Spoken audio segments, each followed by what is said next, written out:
നമസ്കാരം പ്രവാസി മലയാളിയിലേക്ക് ഏവർക്കും സ്വാഗതം.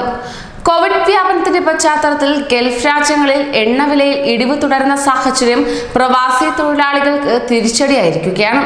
2020 അവസാനത്തോടെ തൊഴിൽ വിപണിയിൽ കനത്ത ഇടിവുണ്ടാകുമെന്നാണ് റിപ്പോർട്ടുകൾ വ്യക്തമാക്കുന്നത്. ഇങ്ങനെ ഗൾഫ് നാടുകളിൽ കടുത്ത സാമ്പത്തിക മാന്ദ്യം രൂക്ഷമാകുന്നതോടെ തൊഴിൽ നഷ്ടപ്പെടുന്നവരുടെ എണ്ണം വർദ്ധിക്കുകയും ചെയ്യും. ചെറിയ ശമ്പളമുള്ളവർക്ക് ജോലിയിൽ തുടരാനുള്ള സാധ്യതയുണ്ടെങ്കിലും നിർമ്മാണ പ്രവർത്തനങ്ങൾ നിലയ്ക്കുന്നതോടെ സാധാരണക്കാരായ പ്രവാസികൾ സ്വന്തം നാട്ടിലേക്ക് മടങ്ങേണ്ടി വരുന്ന അവസ്ഥയും ഉണ്ട്. എന്നാൽ മറ്റുള്ളവരെ അപേക്ഷിച്ച് UAE-യിലും ഒമാനിലും സമാനമായ സാഹചര്യമാണ് നിലവിൽ ഉള്ളത്. മാർച്ച് മാസത്തെ അപേക്ഷിച്ച് ജൂണിൽ UAE-യിൽ തൊഴിലവസരങ്ങൾ വർദ്ധിക്കുന്നുണ്ട്.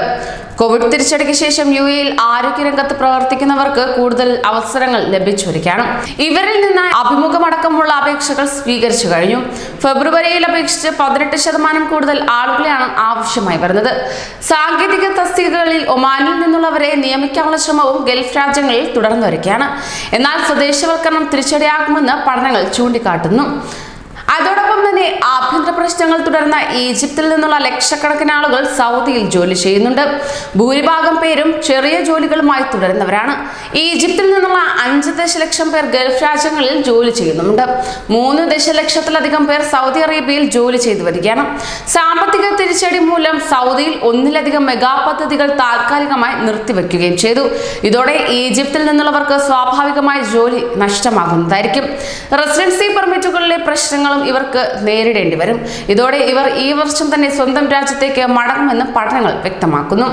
കോവിഡ് പ്രതിസന്ധി രൂക്ഷമായ കുവൈറ്റ് കടുത്ത തിരിച്ചടി പ്രതീക്ഷിച്ചു വരികയാണ്.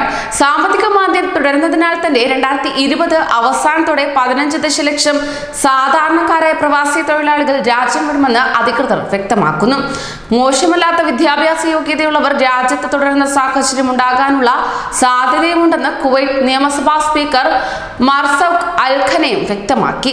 പ്രവാസികളുടെ എണ്ണം കുറയുന്നതോടെ തൊഴിൽ വിപണിയിൽ മാറ്റങ്ങൾ സംഭവിക്കുമെന്നും പുതിയ സംരംഭങ്ങൾ ഉണ്ടാകാനുള്ള സാധ്യത ഇരട്ടിക്കുമെന്നും വാഷിംഗ്ടണിലെ അറബ് ഗൾഫ് സ്റ്റേറ്റ് ഇൻസ്റ്റിറ്റ്യൂട്ടിലെ റെസിഡന്റ് ഉദ്യോഗസ്ഥനായ ഡോക്ടർ റോബർട്ട് മെഗിൽ നിക്കി വ്യക്തമാക്കുകയും ചെയ്യുകയാണ്. കൂടുതൽ പ്രവാസി വാർത്തകൾക്കായി ഈ ചാനൽ സബ്സ്ക്രൈബ് ചെയ്യൂ.